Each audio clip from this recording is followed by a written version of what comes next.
फैसला, साध्वी प्रज्ञा सिंह समेत सभी 7 आरोपी बरी, एनआईए कोर्ट ने कहा धमाका हुआ। महाराष्ट्र के मालेगांव ब्लास्ट केस में एनआईए स्पेशल कोर्ट ने साध्वी प्रज्ञा समेत 7 आरोपियों को बरी कर दिया है। इस केस में 7 मुख्य आरोपी थे। इनमें पूर्व बीजेपी सांसद साध्वी प्रज्ञा ठाकुर, कर्नल प्रसाद पुरोहित, रमेश उपाध्याय, अजय रहीकर, सुधाकर चतुर्वेदी, समीर कुलकर्णी और सुधाकर दत्त द्विवेदी शामिल थे। मालेगांव में 29 सितंबर 2008 को धमाका हुआ था। इनमें 6 लोग मारे गए थे और करीब 100 लोग घायल हुए थे।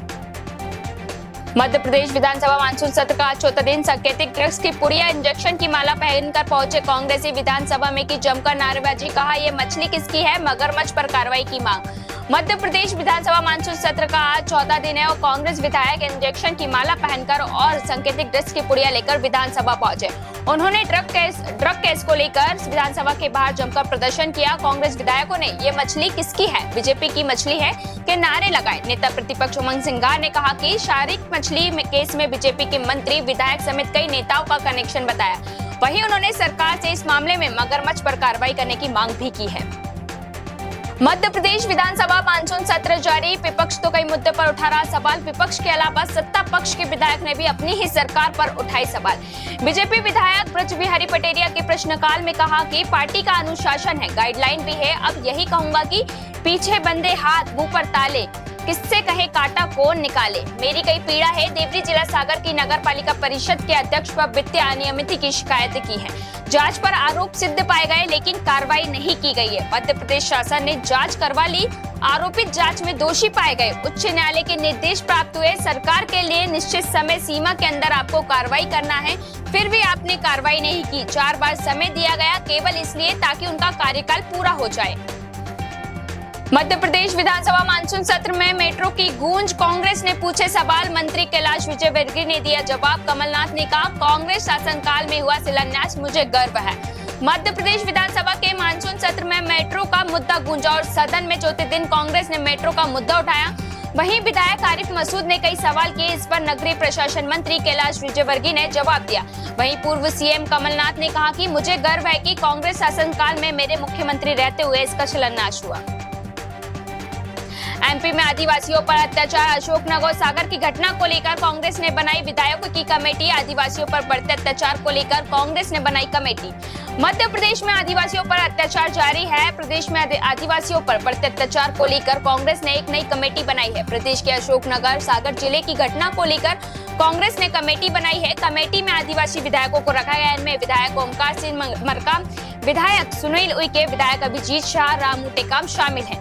आदिवासी विभाग के अध्यक्ष घटना स्थल पर जाएंगे। दोनों मामलों में घटना स्थल पर जाकर पीड़ितों से मुलाकात कर विस्तृत रिपोर्ट तैयार करेंगे। कमेटी रिपोर्ट प्रदेश अध्यक्ष को भी सौंपेगी। शाहवर यासीन का शिकार पीड़िता का बड़ा खुलासा, बंधक बनाकर किया रेप, ब्लैकमेल कर भतीजे को भी किया शामिल। भोपाल में एमडी ड्रग तस्करी का मामला अब सिर्फ नशे के तक सीमित नहीं रहा गया। इस हाई प्रोफाइल केस में आरोपी शाहवर उर्फ मछली और उसके भतीजे यासीन मछली पर भी अब नाबालिग से रेप, धमकी और ब्लैकमेलिंग के संगीन आरोप लगे हैं। वहीं महिला थाने में दोनों के खिलाफ रेप, पोस्को एक्ट और आईटी एक्ट की धाराओं में मुकदमा दर्ज कर लिया गया है। बुधवार को जिला प्रशासन ने मछली परिवार की 100 करोड़ रुपए से अधिक अवैध संपत्तियों को बुलडोजर चलाया था। आरोपी के परिजनों और आपराधिक गतिविधियों में लिप्त व्यक्तियों के शस्त्र लाइसेंस प्रशासन द्वारा निरस्त भी किए जा रहे हैं। दतिया की पीताम्बरा पीठ मंदिर में भरा पानी, श्रद्धालु को हो रही परेशानी, नगर पालिका की उदासीनता पर उठे सवाल। मध्य प्रदेश के दतिया जिले में लगातार हो रही बारिश के कारण शक्तिपीठ स्थल पीताम्बरा पीठ मंदिर पूरी तरह पानी से लबालब हो गया है। आलम ये रहा कि घुटनों से लेकर कमर तक पानी भरा हुआ है। पीताम्बरा पीठ की हरिद्रा कुंड भी इस समय पूरी तरह जलमग्न है। श्रद्धालु पानी से निकलकर मंदिर तक पहुंच रहे हैं। बाहर से आने वाले श्रद्धालु को काफी दिक्कतों का सामना करना पड़ा है। लगातार हो रही बारिश के कारण स्थिति जस की तस बनी हुई है। वहीं नगर पालिका को भी पत्र के माध्यम से अवगत कराया गया, लेकिन नगर पालिका की उदासीनता के चलते अब तक कोई व्यवस्था नहीं की गई। मंदिर परिसर में पानी की निकासी की व्यवस्था नहीं कराई जा रही है। जेसीबी पर सवार हुए कलेक्टर, श्योपुर में बारिश से बाढ़ जैसे हालात। कलेक्टर ने जेसीबी में बैठकर जल भराव क्षेत्रों का किया निरीक्षण।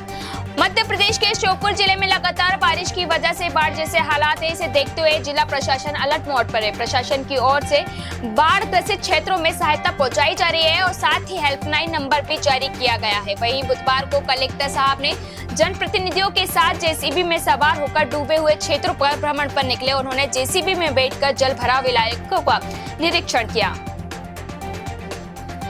इंदौर में होगा ऑन डिमांड कचरा कलेक्शन। नगर निगम ने तैयार किया है क्विक साफ मोबाइल ऐप। 5 अगस्त को हो सकता है ऐप लॉन्च। इंदौर में डोर टू डोर कचरा कलेक्शन के अलावा अब एक और सुविधा मिलने जा रही है। इस सुविधा में लोग अपने मोबाइल में एक एप्लीकेशन से घर संस्थान में गाड़ी बुलाकर कचरा दे सकते हैं। इस ऐप में साफ सफाई का भी ऑप्शन मिलेगा। उम्मीद की जा रही है कि 5 अगस्त को इस ऐप को लॉन्च किया जा सकता है। ये एप्लीकेशन एंड्रॉइड और iOS दोनों के लिए रहेगी।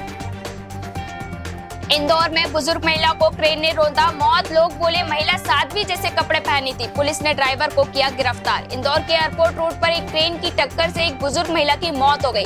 महिला पैदल सड़क पर जा रही थी, तभी पीछे से आ रही क्रेन ने उन्हें अपनी चपेट में ले लिया। स्थानीय लोगों ने मौके पर ही क्रेन को रोक लिया और पुलिस को सूचना दी। पुलिस ने मौके पर पहुंचकर क्रेन को जब्त कर लिया। फिलहाल महिला की पहचान नहीं हो पाई है। उन्होंने साध्वी जैसे वस्त्र पहने हुए थे।